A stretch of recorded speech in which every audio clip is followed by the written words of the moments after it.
I'm sitting in the dark where it's gloomy and spooky. It is Holy Trinity Church, my home. I'm a professional story writer. I write stories that I enjoy reading to my family and friends. One evening in the winter of 1824, at around 8:30 p.m, I heard a strange noise from the graveyard. It sounded like someone digging. I went to investigate. All of a sudden, I stumbled across two men. They were digging one of the heaven beds, graves. I thought this was quite odd, as they weren't the usual grave diggers who I'd often seen working. They were strangers. Plus, that particular body had just been put into the grave that day. I then overheard them speaking. They said they were going to sell the body.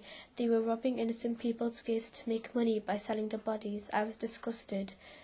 Suddenly, the two ugly fat men came towards me. The ground was shaking like a thunderstorm. I was an inch away from being trodden on and squashed to death. I ran home as fast as I could to tell my mum and dad what I had seen. I screeched, "Mum, Dad, I saw two men digging up the heaven beds." However, when I told them, they didn't believe me. "Don't be so silly, George. No one would do that at this time of night. Such tall tales for such a small mouse," said my mum carelessly. I scurried quickly to my room. As I sat there in the corner crying, curled in a ball, I thought to myself, "What am I doing?" I wiped my eyes and ran down the stairs. "Come and see for yourselves," I said to my mum and dad. When my mum and dad saw the freshly opened grave, my mother gasped. "See," I said. "I told you what was happening. Now you can see for yourself." My dad said, "We need to tell the police at once, George. Go quickly and fetch the constable." Off I zoomed down the road to where the constable stood armed. The constable ran with me back to the graveyard. "We've been trying to catch these two grave robbers for months," he told my dad. "Hopefully they'll be apprehended." Then we heard the shrill sound of a whistle, which meant the other policemen have caught the robbers. We ran to see.